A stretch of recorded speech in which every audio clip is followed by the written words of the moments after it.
The morning rush hour in downtown Chicago was like any other day. Thousands of people hurried along the sidewalks, their faces buried in phones or focused straight ahead. Nobody had time to stop. Nobody had time to notice.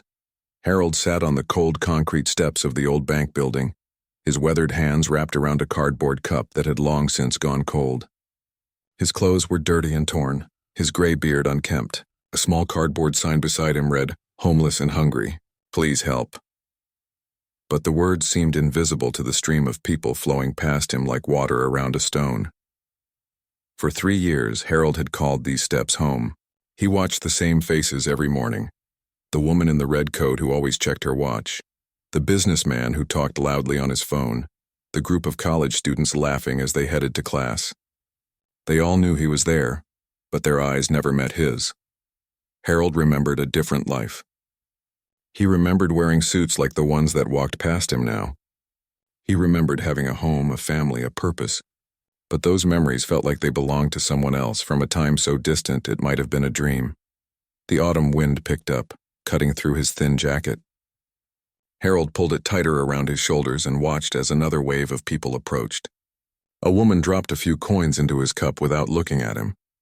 A teenager crossed to the other side of the street. An elderly man quickened his pace as he passed. Then something different happened.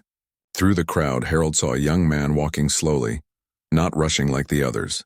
The teenager had dark hair and kind eyes behind wire-rimmed glasses. He wore a simple jacket and jeans, nothing fancy. But there was something about the way he moved, the way he actually looked at the world around him, that set him apart. The teenager's name was Marcus, and he was 17 years old. He had grown up in a small apartment just a few blocks away with his grandmother, who had taught him that every person had a story worth hearing. She always said that kindness was the most powerful thing a person could give, and it cost nothing. As Marcus approached the bank steps, he did something that nobody else had done in weeks. He stopped. He looked directly at Harold, seeing not just a homeless man but a human being who seemed lost and alone. The crowd continued to flow around them, but in that moment, it felt like time had slowed down. Marcus reached into his pocket and pulled out the $5 he had been saving for lunch. But instead of just dropping it into the cup, he knelt down beside Harold. "Good morning," Marcus said with a warm smile. "How are you doing today?" Harold looked up, surprised. It had been so long since someone had spoken to him like he mattered. His voice was hoarse when he finally replied, I'm okay, son. Thank you for asking." Marcus noticed that Harold's hands were shaking, not just from the cold, but from something deeper. There was a sadness in the older man's eyes that spoke of loss and regret. But there was also something else, a spark of intelligence that hadn't been completely extinguished by life on the streets. "What's your name?" Marcus asked, settling down on the step beside Harold. "Harold," came the quiet reply. "Harold Morrison. I'm Marcus. It's nice to meet you, Harold." The teenager extended his hand, and after a moment's hesitation, Harold shook it. It was the first time in months that someone had offered him such a simple gesture of respect. They sat together for a few minutes, watching the world rush by. Marcus didn't ask Harold how he had ended up on the streets or lecture him about his situation. He simply sat with him, sharing a moment of human connection in a city that had forgotten how to slow down. When Marcus finally stood to leave, he pressed the $5 bill into Harold's hand. "Take care of yourself, Harold. I'll see you tomorrow." As Marcus walked away, Harold stared at the money in his palm. But it wasn't the $5 that moved him. It was the fact that someone had taken the time to see him as a person. For the first time in years, Harold felt a tiny spark of hope beginning to flicker in his chest. That evening, as Harold settled into his usual spot in the doorway of a closed shop, he thought about the young man who had stopped. He thought about the kindness in Marcus's eyes and the warmth of his handshake. It had been such a small gesture, but it had reminded Harold of something he had almost forgotten, that he was still human, still worthy of compassion. The next morning, Harold found himself looking forward to something for the first time in years. He wondered if the teenager would really come back, or if it had just been a one-time act of kindness. As the familiar stream of people began to flow past his spot on the bank steps, Harold found himself scanning the crowd, hoping to see a familiar face among the strangers. Marcus kept his promise. The next morning, Harold spotted the teenager walking through the crowd with the same unhurried pace. When Marcus reached the bank steps, he sat down beside Harold without hesitation, as if they were old friends meeting for coffee. "How was your night?" Marcus asked, pulling a paper bag from his backpack. "I brought you some breakfast." Harold's eyes widened as Marcus handed him a warm sandwich and a cup of coffee. "You didn't have to do this," Harold said, his voice thick with emotion. "I wanted to," Marcus replied simply. "My grandmother always makes extra breakfast anyway." As they shared the meal, Marcus began to ask Harold about his life. Not the painful questions about how he ended up homeless, but simple things about his interests and thoughts. Harold found himself talking about books he used to read, places he had traveled, and dreams he had once cherished. "I used to love chess," Harold admitted, his eyes brightening slightly. "Haven't played in years, but I still remember every strategy, every opening move." Marcus's face lit up. "I love chess too. Maybe we could play sometime. I have a small set in my backpack." For the next hour, they played chess on a tiny magnetic board that Marcus had brought from home. Harold's hands might have been shaky, but his mind was sharp as ever. He won 3 games in a row, teaching Marcus strategies he had never seen before. "You're incredible at this," Marcus said with genuine admiration. "Where did you learn to play like that?" Harold paused, a shadow crossing his face. "My father taught me when I was young. He said chess was like life. You had to think several moves ahead." As the days passed, Marcus continued to visit Harold every morning before school. Sometimes they played chess, sometimes they just talked. Marcus learned that Harold had once been an engineer, that he had designed bridges and buildings that still stood in the city.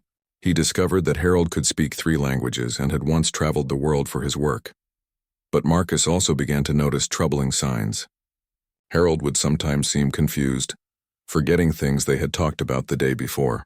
His hands shook more on some days than others, and occasionally he would start a sentence but lose his train of thought halfway through. One morning, Harold seemed particularly disoriented. He looked at Marcus with confusion, as if seeing him for the first time. "I'm sorry, son," Harold said slowly. "Do I know you?"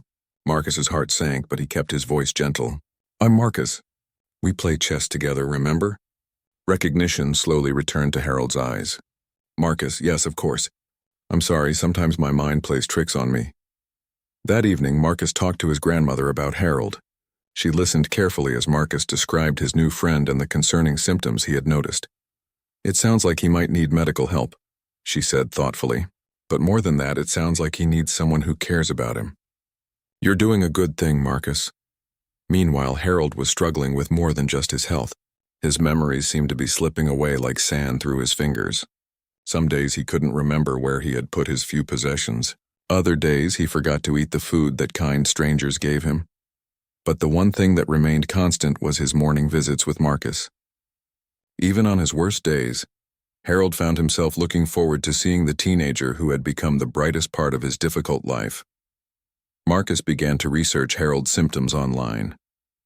The more he learned about memory disorders and the effects of malnutrition on the brain, the more worried he became. He realized that Harold needed more help than he could provide, but he also knew that Harold had no identification, no insurance, and no way to access medical care. One particularly cold morning, Marcus found Harold shivering more than usual. The older man's lips had a bluish tint, and he seemed to be having trouble forming words.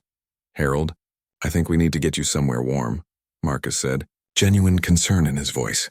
"I'm fine," Harold insisted, but his teeth were chattering so hard he could barely speak. Marcus made a decision that would change both of their lives. "I'm taking you to my grandmother's house. She's a retired nurse and she can help." Harold started to protest, but Marcus was already helping him to his feet. "It's just for a little while until you feel better." As they walked slowly through the streets, Harold leaning heavily on Marcus's arm, neither of them realized that this simple act of kindness was about to uncover a secret that would shock everyone who heard it. Harold's mind might have been foggy, but somewhere deep in his consciousness he knew that this young man was saving his life. And although he couldn't have known it at the time, Harold was about to return that favor in ways that Marcus could never have imagined. Marcus's grandmother, Elena, opened the door to find her grandson supporting a frail, elderly man who looked like he hadn't had a proper meal in months. Without hesitation, she welcomed them both inside. "Bring him to the kitchen," she said calmly, her nursing instincts immediately taking over. "Let's get him warmed up and fed." Elena had seen many things in her 40 years as a nurse, but something about Harold touched her heart deeply. As she helped him into a chair and wrapped a warm blanket around his shoulders, she noticed his intelligent eyes and the way he said thank you, with such dignity despite his circumstances. While Elena prepared hot soup and tea, Marcus explained how he had met Harold and his concerns about the older man's health. Harold sat quietly, still seeming confused about where he was and how he had gotten there. "Harold," Elena said gently, sitting across from him, "when was the last time you saw a doctor?" Harold's brow furrowed as he tried to remember. I'm not sure. Maybe years ago? Time seems to run together when you're—" "It's okay," Elena said softly. "We're going to help you figure things out." As Harold ate the warm soup, some clarity seemed to return to his mind. He looked around the small, cozy apartment with its family photos and handmade quilts, and tears began to form in his eyes. "I used to have a home like this," he whispered. "I used to have a family." Over the next few hours, as Harold warmed up and regained some strength, pieces of his story began to emerge. He had been an engineer, just as he had told Marcus. He had been married to a woman named Sarah, and they had lived in a beautiful house in the suburbs. "What happened to your family?" Elena asked gently. Harold's face crumpled with pain. "Sarah died in a car accident 5 years ago. I couldn't handle it. I started drinking. Lost my job. Lost the house. Lost everything." Marcus reached over and took Harold's hand. "But you're still here. That's what matters now." Elena excused herself and went to make some phone calls. As a former nurse, she had contacts at local hospitals and social services. She was determined to get Harold the help he needed, but she also sensed there was more to his story than he was telling them. That night, Harold slept in Marcus's room while Marcus took the couch. It was the first time in 3 years that Harold had slept in a real bed. As he lay there in the darkness, surrounded by the warmth and safety of this kind family, memories began to surface that he had buried deep in his mind. He remembered his company, Morrison Engineering. He remembered the contracts, the bank accounts, the investments. But most of all, he remembered the safety deposit box that Sarah had insisted they keep, just in case something ever happened. The next morning, Harold seemed more alert than he had been in months. Over breakfast, he turned to Elena and Marcus with a strange expression on his face. "I need to tell you something," he said slowly. I think I might have been lying to myself about how much I lost." Elena and Marcus exchanged glances. "What do you mean?" Marcus asked. Harold rubbed his temples, trying to organize his scattered thoughts. "When Sarah died, I was so lost in grief that I just walked away from everything. I never dealt with the paperwork, never closed accounts, never. I just ran away." "Harold," Elena said carefully, "are you saying you might still have assets somewhere?" "I don't know," Harold admitted. "My mind has been so foggy for so long. But this morning, lying in that bed, I remembered things. Important things." Elena made another decision that would prove crucial.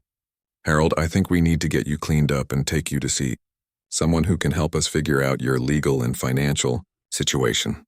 Marcus watched as his grandmother helped Harold shower and gave him some of his late grandfather's clothes. When Harold emerged, clean-shaven and dressed properly, the transformation was remarkable. The intelligent, dignified man that Marcus had glimpsed during their chess games was now clearly visible. "There's something else," Harold said as they prepared to leave the apartment. "I remember where I used to bank, and I remember Sarah insisting that we set up accounts that would be safe no matter what happened." Elena called her friend Margaret, who worked as a social worker and had connections with legal aid societies. Within hours, they had an appointment with a lawyer who specialized in helping people recover lost assets and establish their identities. As they walked into the lawyer's office, Harold clutched Marcus's hand tightly. The teenager had become his anchor, the one person who had believed in his worth when he had forgotten it himself. "Whatever we find out today," Harold said quietly to Marcus, "I want you to know that you saved my life, not just by bringing me in from the cold, but by seeing me as a human being when I had forgotten that myself." Marcus squeezed Harold's hand. "We're family now," he said simply. "Whatever happens, we'll figure it out together." Neither of them was prepared for what they were about to discover. The lawyer, armed with Harold's social security number and the fragments of information he could remember, began making phone calls that would uncover a truth so shocking that it would make headlines across the country. The lawyer, David Chen, had handled many cases of people trying to recover lost assets, but he had never seen anything quite like this. As he made call after call verifying Harold's identity and searching for accounts, his expression grew more and more amazed. "Mr. Morrison," David said finally, turning away from his computer screen, "I need you to sit down for this." Harold, Marcus, and Elena all leaned forward anxiously. Harold's hands were shaking again, but this time it wasn't from the cold or confusion.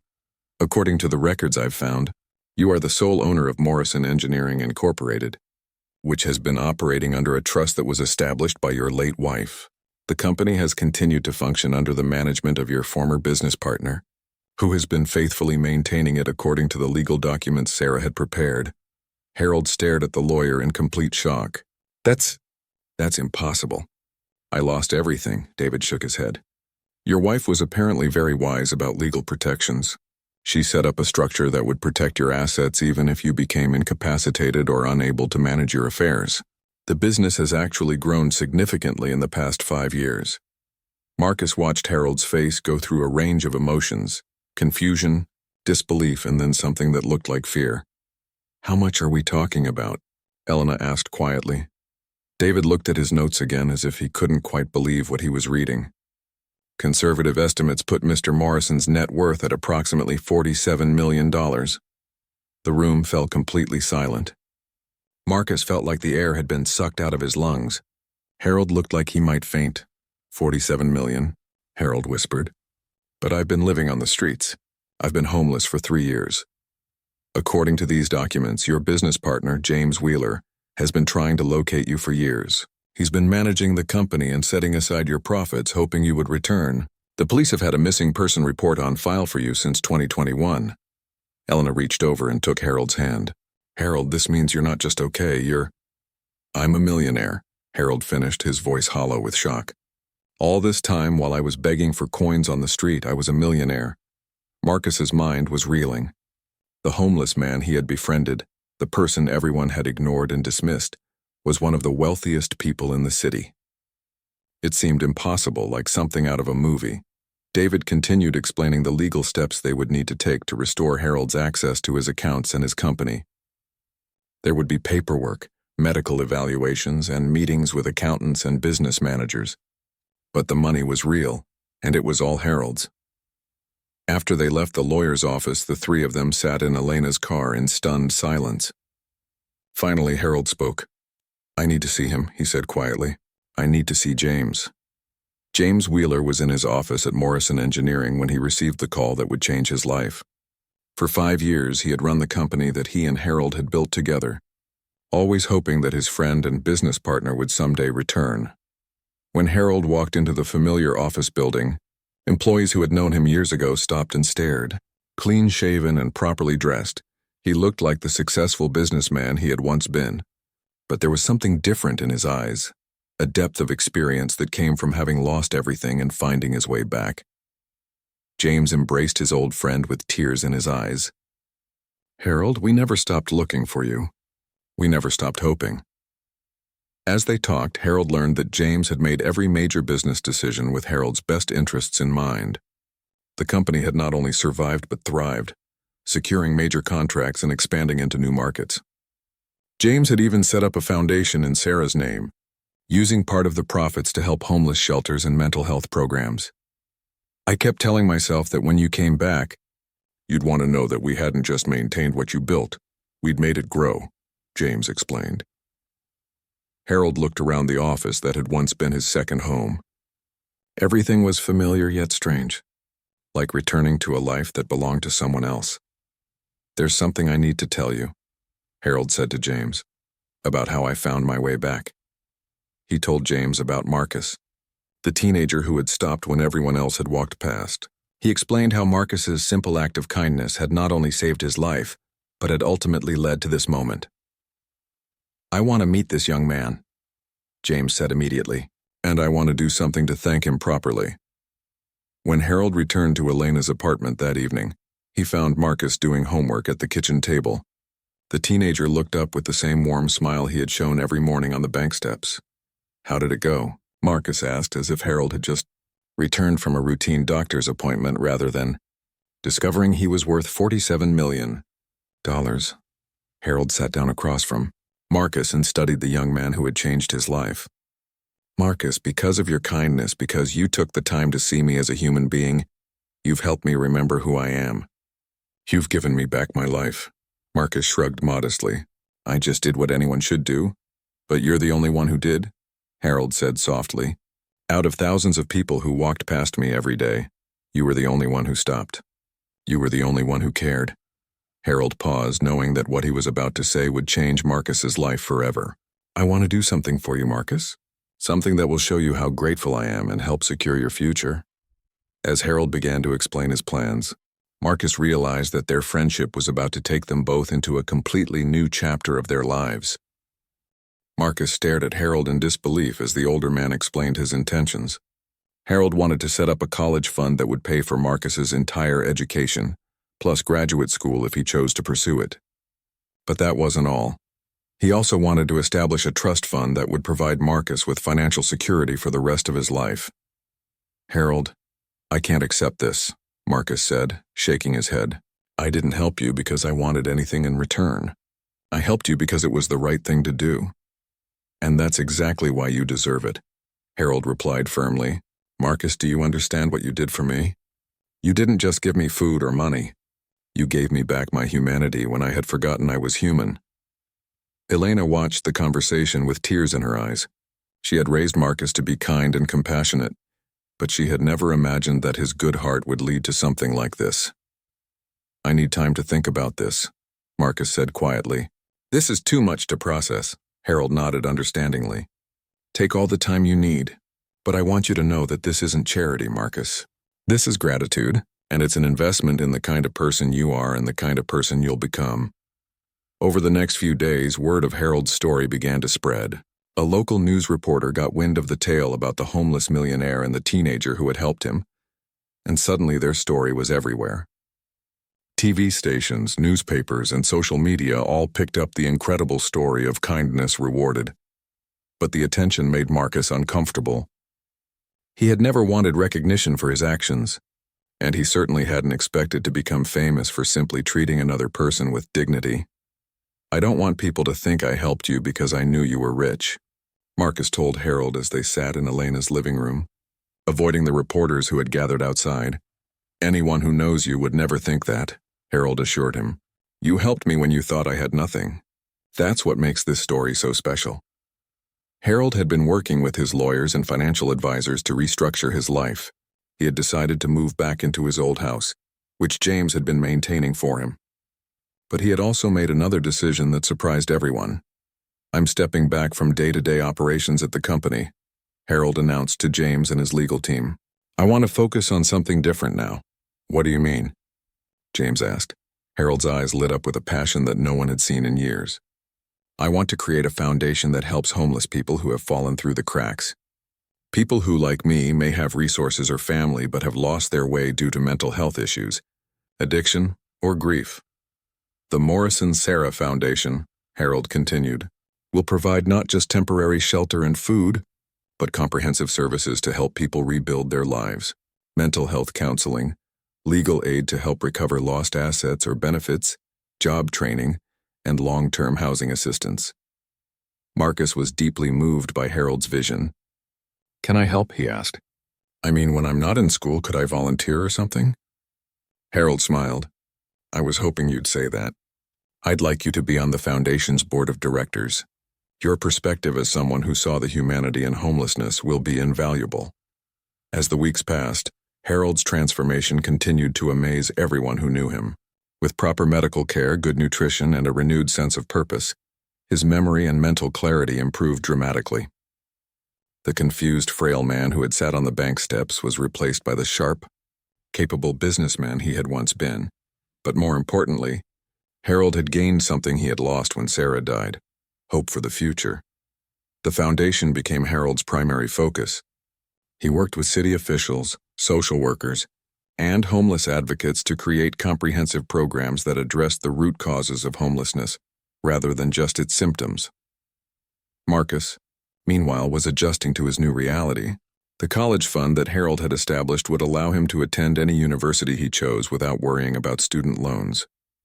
The trust fund would provide him with a comfortable income for life, ensuring that he would never have to worry about financial security. But perhaps more importantly, Marcus had gained something invaluable, a grandfather figure who understood the value of kindness and the power of human connection. "You know," Harold said one evening as they played chess in his newly renovated home, "I used to think that losing Sarah and everything that followed was the worst thing that could have happened to me." "And now?" Marcus asked, moving his knight. Harold smiled as he contemplated his next move. "Now I realize that it led me to you, and through you, I found my way back to myself. Sometimes the worst things that happen to us are actually preparing us for the best things that are yet to come." Marcus looked around Harold's beautiful home, with its family photos and comfortable furniture, and thought about how different their lives had become since that first morning on the bank steps. "Do you ever think about what would have happened if I had just walked past you like everyone else?" Marcus asked. Harold moved his queen and looked directly at Marcus. "I try not to think about that," he said softly. "Because the truth is I probably wouldn't be here today. You saved my life, Marcus, and now I want to spend the rest of my life making sure other people get the same chance you gave me." As their friendship deepened and their shared mission took shape, both Harold and Marcus knew that their story was far from over. In fact, it was just beginning. 2 years later, Marcus stood before a crowd of donors, city officials, and media representatives at the grand opening of the Morrison Sarah Foundation's first comprehensive homeless services center. At 19, he had become one of the youngest board members of a major charitable foundation, and his speech that day would be remembered by everyone who heard it. 2 years ago, "I met a man sitting on some steps downtown," Marcus began, his voice steady and confident. "I didn't know he was homeless. I didn't know he was rich. I just knew he was human, and he looked like he needed a friend." The audience listened intently as Marcus told the story that had now become legendary in their city. But he didn't tell it to glorify himself. He told it to illustrate the power of simple human kindness. Harold sat in the front row, beaming with pride. The transformation in both of their lives had been remarkable, but it was Marcus's growth that moved him most. The shy teenager who had stopped to talk to a homeless man had become a confident young leader, passionate about social justice and dedicated to helping others. The Morrison Sarah Foundation had already helped over 300 people transition off the streets and into stable housing. But more than that, it had changed the way their city approached homelessness. Instead of seeing homeless individuals as problems to be managed, the community had begun to see them as people with stories, talents, and potential. "We've learned that homelessness isn't just about lacking a house," Marcus continued in his speech. "It's about losing connection, to family, to community, to hope, and sometimes to yourself. Our job isn't just to provide shelter. It's to help people rebuild those connections." After the ceremony, Harold and Marcus walked through the new facility together. It included not just temporary housing, but also medical clinics, mental health counseling services, legal aid offices, job training programs, and even a chess club that Harold had insisted upon. "Sarah would have loved this place," Harold said quietly as they paused in the main common area, where formerly homeless individuals were playing games, reading, and talking with counselors. "Tell me about her," Marcus said. He had heard many stories about Sarah over the past 2 years, but he never tired of learning about the woman who had had the foresight to protect Harold's assets and whose memory now inspired their work. "She was a teacher," Harold said, his voice warm with remembered love. "She used to say that every person has something valuable to contribute to the world, but sometimes people need help discovering what that is. She would have been so proud of what you've become, Marcus." Marcus felt a familiar lump in his throat. He had grown to love Harold like a grandfather, and hearing about Sarah always made him wish he could have met her. "I've been thinking," Marcus said as they sat down on a bench overlooking the center's garden, "about what I want to study in college." Harold raised an eyebrow. Marcus was starting at Northwestern University in the fall, with a full scholarship from the foundation Harold had established for him. "I was thinking about social work," Marcus continued, "or maybe urban planning. Something that would help me understand how to create communities where people don't fall through the cracks in the first place." Harold nodded thoughtfully. "Whatever you choose to study, I know you'll use it to make the world better. But Marcus, I want you to remember something important. What's that? Don't ever lose sight of the simple power of just seeing people, Harold said. All the education and training in the world can't replace the basic human instinct to recognize the dignity in every person you meet. That's what saved me, and that's what will save others. As the months passed, the foundation continued to grow and evolve. Harold had hired a full-time executive director, but he remained actively involved, often spending his days talking with the people who came to the center for help. His own experience of homelessness had given him a unique understanding of what people needed most. Not just services, but someone who believed in their worth. Marcus balanced his foundation work with his studies, often bringing his Northwestern classmates to volunteer at the center. Many of them had initially been skeptical about their friend, who had become famous for helping a homeless millionaire. But seeing Marcus's genuine commitment to the work had won them over. One day, as Marcus was tutoring a formerly homeless veteran in computer skills, the man asked him a question that would stay with him forever. "Why do you do this?" the veteran asked. "You're young, you're smart, you have money now. You could be doing anything. Why spend your time with people like us?" Marcus thought for a moment before answering. "Because Harold taught me that there's no such thing as people like us and people like you. There are just people, and we all need each other." On the 3rd anniversary of their first meeting, Harold and Marcus returned to the bank steps where their friendship had begun. Harold had arranged for a small plaque to be installed there, not commemorating their story, but simply reminding passers-by to see the person, not the problem. "Do you ever wonder what would have happened if we hadn't met?" Harold asked as they sat on the same steps where Marcus had first stopped. Marcus shook his head. "I don't think it was an accident," he said. "I think some meetings are meant to happen." Harold smiled. "Sarah used to say that kindness creates ripples that spread far beyond what we can see. I think she was right." As they sat together watching the familiar stream of people hurrying past, both Harold and Marcus reflected on how much their lives had changed. Harold had regained not just his wealth, but his purpose and his hope. Marcus had discovered a calling that would shape the rest of his life. But perhaps most importantly, they had both learned that the most valuable things in life, love, friendship, dignity, and hope, can't be bought or sold. They can only be given freely, one person to another in moments of simple human connection. The foundation that grew out of their friendship would go on to help thousands of people over the years. But the real legacy of their story wasn't measured in numbers or dollars. It was measured in the countless small acts of kindness that their example inspired in others, proof that sometimes all it takes to change a life is the simple decision to stop and see another person's humanity.